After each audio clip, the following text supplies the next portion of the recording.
Assalamualaikum warahmatullahi wabarakatuh. Hidup mahasiswa, hidup mahasiswa, hidup perempuan yang melawan. Perkenalkan, nama saya Mas Nia, biasa disapa Nia. Saya selaku sekretaris bidang pengembangan organisasi dari Himpunan Mahasiswa Informatika Fakultas Teknik Universitas Muhammadiyah Makassar.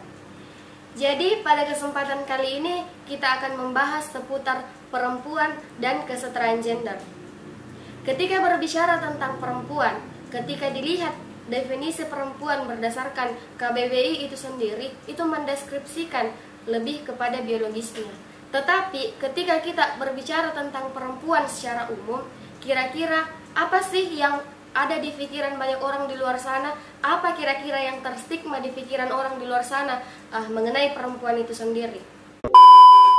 Nah, jadi ketika kita berbicara tentang perempuan, yang ada dalam pikiran banyak orang di luar sana adalah perempuan yang hanya tugasnya di dapur, di kasur, dan di sumur. Nah, itulah yang terjadi sekarang ini.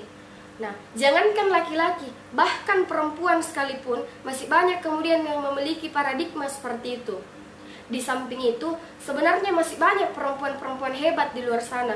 Masih banyak kemudian perempuan-perempuan tangguh yang memiliki gagasan-gagasan yang sangat-sangat luar biasa di luar sana.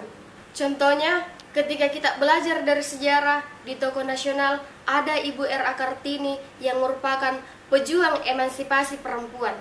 Kemudian ada tokoh Emi Selan yang merupakan salah satu tokoh perempuan sekaligus salah satu tokoh pahlawan yang ada di Sulawesi Selatan. Kemudian di masa kini, di era milenial ini ada deretan nama-nama perempuan yang kemudian berani mengambil peran. Ada Kakak Asfinawati yang merupakan Ketua Umum Lembaga Bantuan Hukum. Kemudian ada Najwa Shihab dan Kakak Shirley yang merupakan perempuan-perempuan yang kemudian berani mengambil peran dalam mengontrol kebijakan-kebijakan sosial yang ada. Nah, tetapi realitas yang terjadi, hal itu masih minim.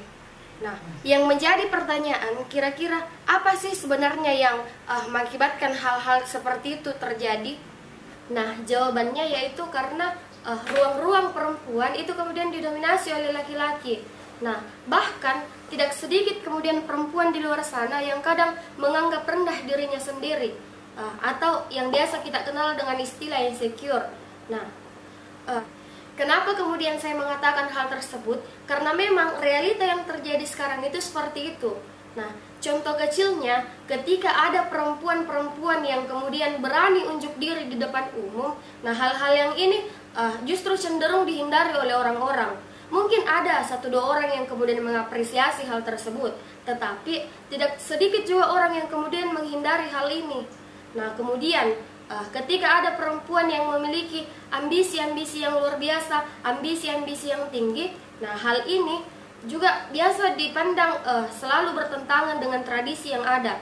Mungkin kita tidak asing dengan perkataan orang di luar sana yang mengatakan, jadi perempuan itu tidak usah ini, tidak usah itu. Nah, toh ujung-ujungnya juga di dapur. Nah, ini yang kemudian terstigma dalam pikirannya orang-orang di luar sana.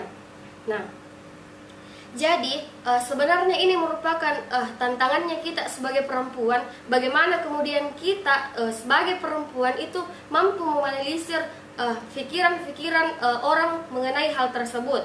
Nah, ini merupakan tantangan pribadi kita sebagai perempuan terkhususnya. Lanjut ke poin berikutnya, berbicara tentang kesetaraan gender. Ketika kita berbicara tentang kesetaraan gender, berangkat dari definisi gender itu sendiri, gender adalah karakter sosial budaya yang dapat dipertukarkan.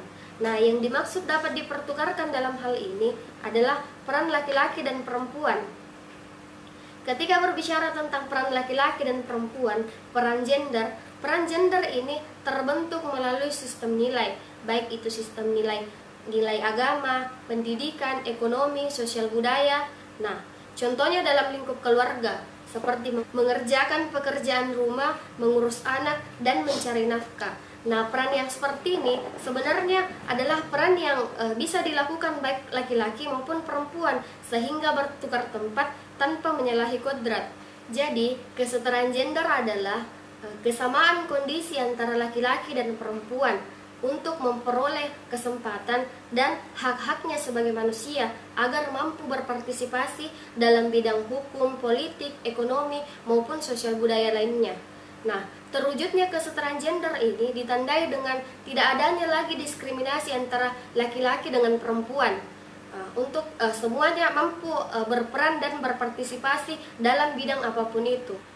Jadi, kesimpulan dari beberapa poin yang sempat saya terjemahkan tadi, kesetaraan gender merupakan salah satu hak asasi kita sebagai manusia, hak untuk hidup secara terhormat, hak untuk bebas dari rasa ketakutan, dan bebas menentukan pilihan hidup kita.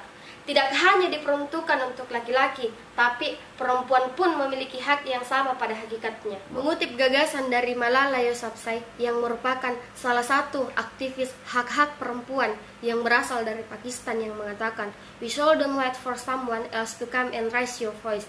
We have to do it ourselves. We have to believe in ourselves." Kita seharusnya tidak menunggu orang lain datang dan mengangkat suara kita. Kita harus melakukannya sendiri dan percaya pada diri kita sendiri.